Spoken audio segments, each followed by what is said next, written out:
Estamos una vez más listos a esta hora para acompañarlos con diversos invitados, siempre fomentando en este espacio la cultura, el arte de América, el mundo. Y en esta ocasión, ustedes ven en pantalla a nuestro invitado. Se trata de Alejandro Marías, es violonchelo, viola, músico español, que nos estará compartiendo un poco sus experiencias, lo que viene haciendo, su trabajo y mucho más.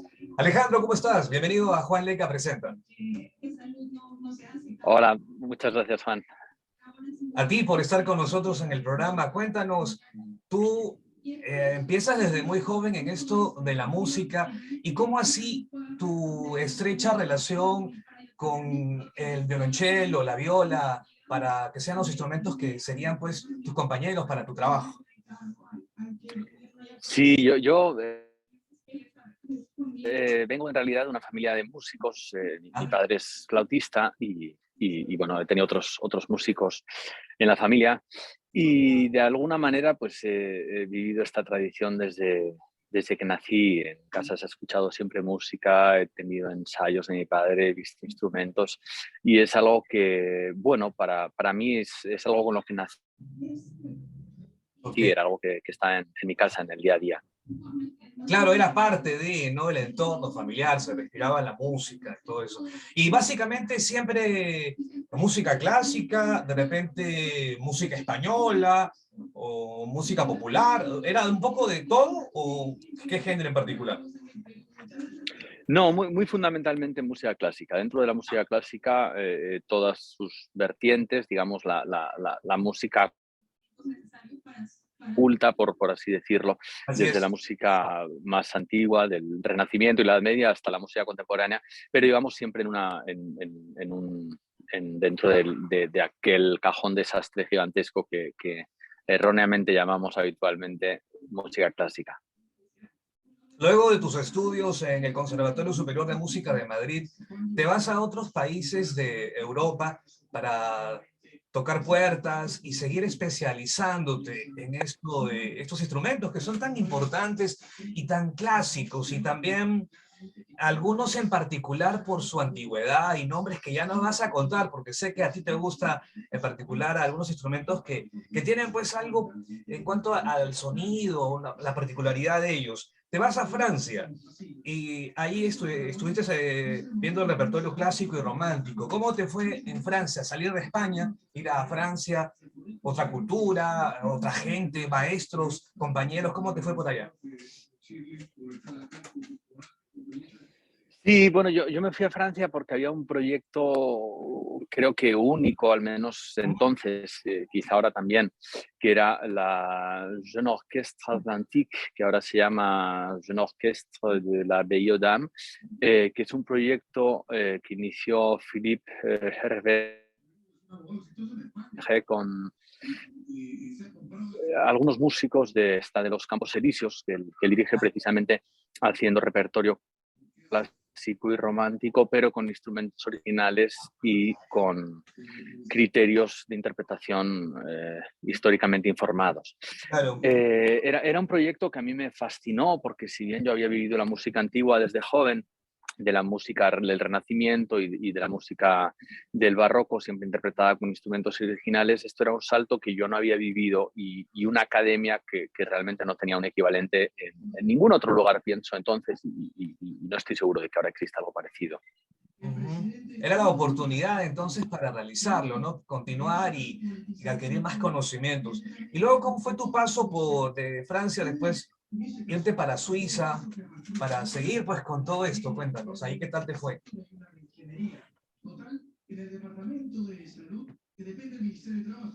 Bien, fueron experiencias muy enriquecedoras. Yo había terminado mis estudios superiores en España, había hecho este posgrado en Francia. Entre tanto conocí tanto a Bruno Coxet como a Guido Balestracci y me parecieron dos profesores que me podrían ayudar mucho en aquello que aún no me satisfacía de mi manera de tocar.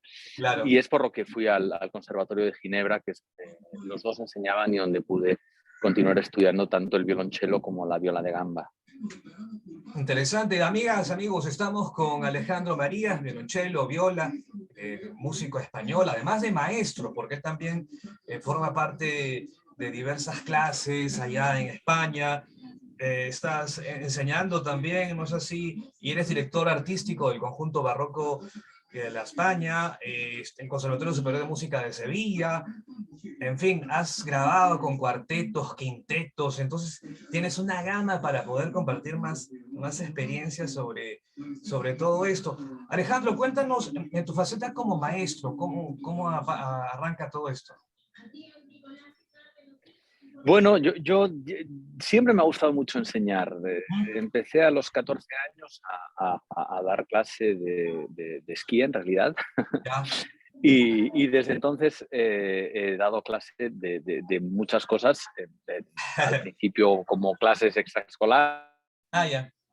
a niños pequeños. Naturalmente pronto empecé a dar clases de música y desde hace algunos años soy profesor de viola de gamba y de violonchelo barroco en el Conservatorio Superior de Sevilla. Y bueno, pues así como yo no podría vivir sin subirme a un escenario, eh, cuando los cortos periodos que he vivido sin enseñar lo he echado muchísimo de menos porque tengo Ah, muchísima vocación pedagógica y disfruto mucho ayudando a la gente en el caso que me atañe ahora, a tocar mejor su instrumento y a compartir con ellos lo que a mí me ha ayudado.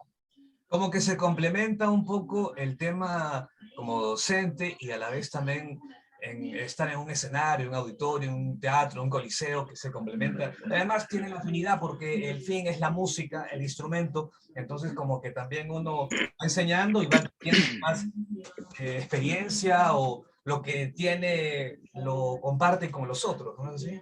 Es algo satisfactorio. Sí, así es, no siempre esta dualidad se da. Hay grandes profesores que no dan conciertos y hay grandes músicos que son Sí, profesores nefastos. jamás. Pero bueno, yo no sé en qué soy bueno, si soy bueno en algo, Claro. pero en todo caso me gusta mucho hacer las cosas y estoy contento de poderla compaginar. Ajá. Y en cuanto a tus experiencias con los cuartetos, quintetos, esto, ¿hace cuántos años se dio? ¿Cómo se dio? ¿Dónde fue solo en España, en otros países? El tema ya de cuartetos y quintetos. Bueno, sobre todo lo que toco es en el Cuarteto Goya, que es Ya. un cuarteto de cuerda que tocamos con instrumentos historicistas y con el cual hemos grabado recientemente 3 discos de quintetos de Boccherini, junto al flautista Rafael Ruiz de Torres, que es un fantástico flautista especializado en flautas históricas también. Y digamos que hemos hecho quintetos con él, pero la formación estable con la que llevo trabajando muchos años es como tal el Cuarteto de Goya, que es un cuarteto de cuerda clásico con la particularidad de que tocamos con instrumentos históricos y con criterios históricamente informados. Y esto vamos, yo la primera vez que toqué en cuarteto, no sé cuándo fue, sin duda era un niño, ni siquiera un joven. Y me pareció tan fascinante que supe que quería el resto de mi vida hacer cuarteto Ahí de es. cuerda. Es una formación que me fascina.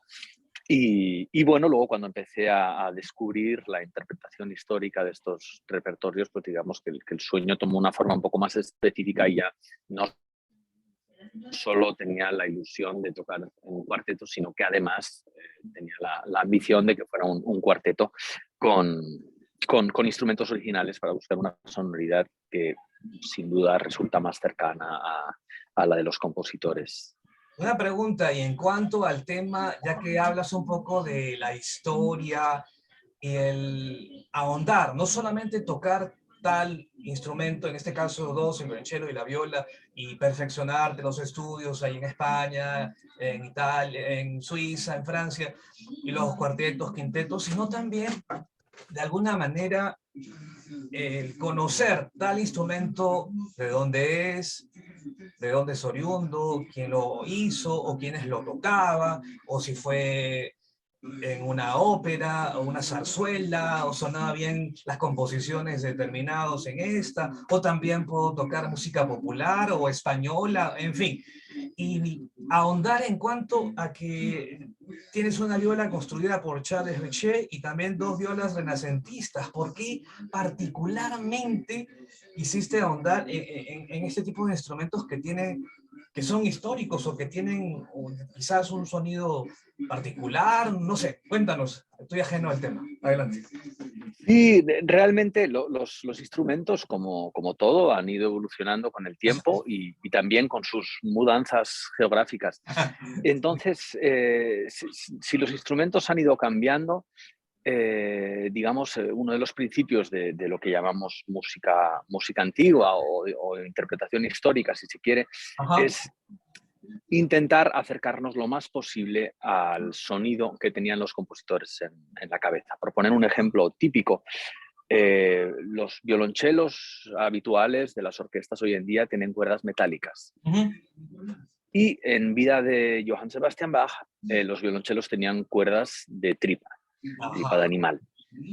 El hecho de tocar música de Bach con cuerdas metálicas no hace la interpretación peor, pero hace la interpretación producir un sonido que Bach nunca conoció. Eso. A lo mejor a Bach le habría entusiasmado y a Bach hubiera preferido Claro. 1000 veces las cuerdas metálicas. Eso nunca lo sabremos. Pero de lo que sí que podemos estar seguros es de que Bach nunca escuchó un violonchelo como el que toca Yo-Yo Ma hoy en día. Y sin embargo, sí escuchó un violonchelo más parecido al que tocaba Aner Wilsma, al que toca Christophe Cain, al que toca un violonchelista barroco.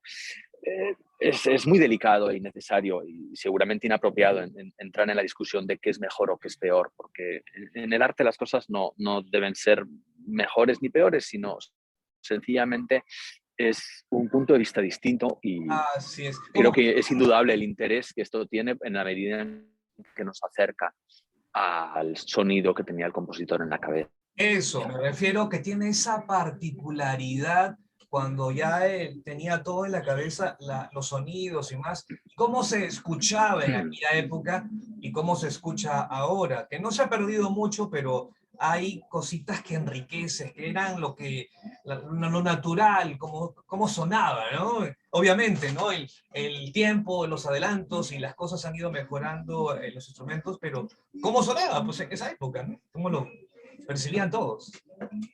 Así es. Qué interesante. ¿Y por qué escogiste estos instrumentos que cité? La viola de Charles Richet, las violas renacentistas, en fin. ¿Cómo así diste con esos instrumentos? Bueno, cada instrumento tiene su historia. Al final los músicos vivimos una especie de poliamor con nuestros instrumentos y tenemos más de uno, que es lo habitual.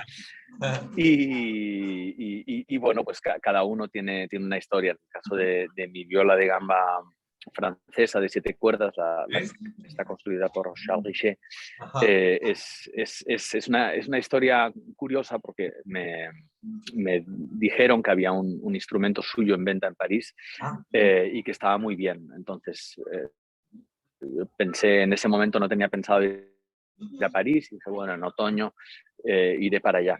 Y una amiga fue a probarla y me dijo, mira, yo no me la voy a comprar en este momento, pero el instrumento es maravilloso. Si puedes, ve a París inmediatamente para probarlo. De manera que miré un día que los vuelos eran baratos y compré una ida y vuelta en el día para tener 4 horas para probar el instrumento y volver a Madrid. Pero el vuelo de ida se retrasó 3 horas y media, ah, con lo cual disponía de 30 minutos para perfecto. probar el instrumento. 10 minutos fueron para saludar a la propietaria que me recibió en su casa, Ya. otros 5 minutos fueron para tocar el instrumento y me sobraron 15 para tomar la decisión porque me fascinó y decidí llevármelo inmediatamente y bueno, hasta hoy me ha acompañado ese instrumento y espero que por muchos años porque tengo una relación muy especial con él. Anécdotas y vale la pena mencionarlos porque son nuestros compañeros y con quien nos une, nos familiarizamos y son nuestros compañeros y que expresan ese sentimiento a la hora que lo tocamos. Pues. Entonces trae esa particularidad. Es mío, es parte de mí, ¿no? A la hora de ejecutar algún tema en particular.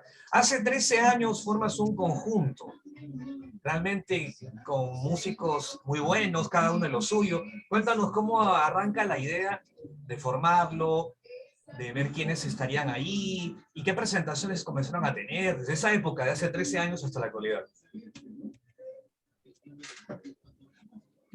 Bueno, como tantas veces, los inicios fue aprovechar una oportunidad para hacer un concierto con la gente con la que me apetecía tocar, que eran compañeros y amigos de muy buen nivel y que además en ese momento estábamos muchos viviendo fuera de España Ah, y bueno, pues algunos volvimos, otros se quedaron viviendo fuera de España, pero en todo caso sí que fue una situación en la que en aquella época nos servía de punto de encuentro, de reencuentro, cuando nos juntábamos para hacer un proyecto porque, bueno, pues tampoco había tantas ocasiones de tocar en España, había algunos grupos consolidados, digamos, de músicos de una generación precedente, y nosotros estábamos abriéndonos camino.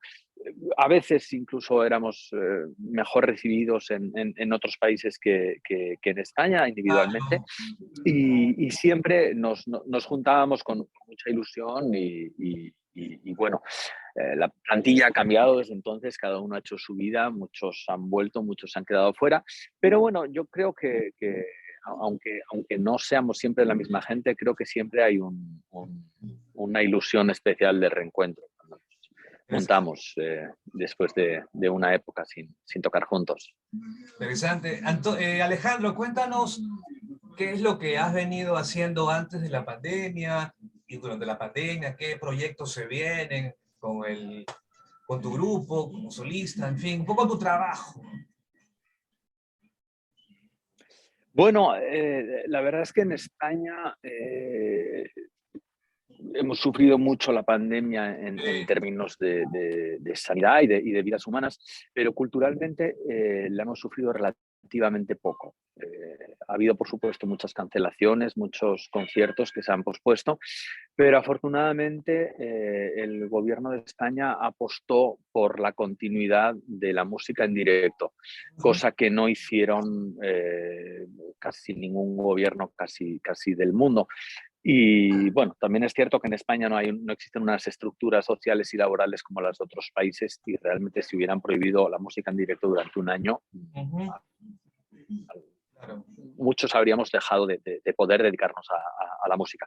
Pero bueno, sea por la razón que fuera, creo que España ha demostrado al mundo durante estos meses que es perfectamente posible en la situación actual desarrollar conciertos, por supuesto, con medidas de seguridad, con Ah, control sí, de aforo, con mascarillas, con todo. las medidas que correspondan, pero se ha demostrado que no hay ningún motivo para interrumpir la vida cultural. La cultura es necesaria, la música es necesaria para todo aquel que la ha descubierto y para quien no la haya descubierto seguramente también. Y bueno, es comprensible que ciertos formatos de música que implican estar bailando todos juntos sin mascarilla, pues que Ah, tengan que estar controlados, pero desde luego no tiene absolutamente ninguna explicación que se prohíba estar sentado en un auditorio y no se prohíba estar sentado en un autobús. Eso es algo injustificable, que siempre me lo pareció, y que creo que en España se ha demostrado que es así, puesto que hasta la fecha no ha habido muestra de ningún solo brote surgido en un concierto ni en una obra de teatro.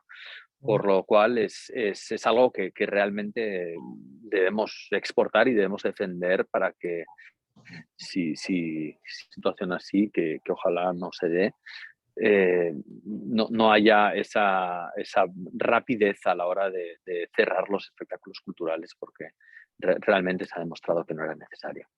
claro, efectivamente. Entonces siempre ha habido esa apertura y no han parado. Si se ha podido hacer presencial, Bueno, sí, semipresencial, estuvimos online, desde marzo. online, claro. Estuvimos desde marzo de 2020 hasta julio de 2020 sin música en directo.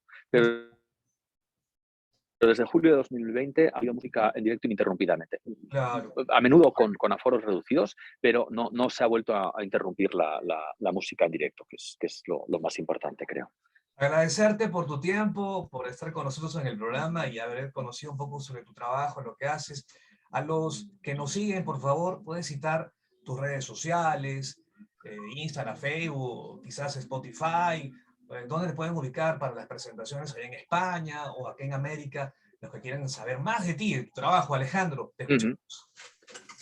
Sí, bueno, aparte de mis perfiles personales, es bastante activo los perfiles del grupo que dirijo, que es La España en italiano, Laspagna. Y bueno, en Twitter, en Facebook, en Instagram y por supuesto nuestra página web, que es, digamos, la información oficial de lo que vamos haciendo y de las novedades que vamos teniendo. Lo que se viene manejando, así es. Gracias, hemos estado con Alejandro Marías, violonchelista, ejecutante de la viola, aquí en el programa, y te agradecemos tu tiempo. Un abrazo hasta España, gracias por todo y estamos Un abrazo, Juan, muchas gracias por tu invitación. Adiós. Cuídate, chao.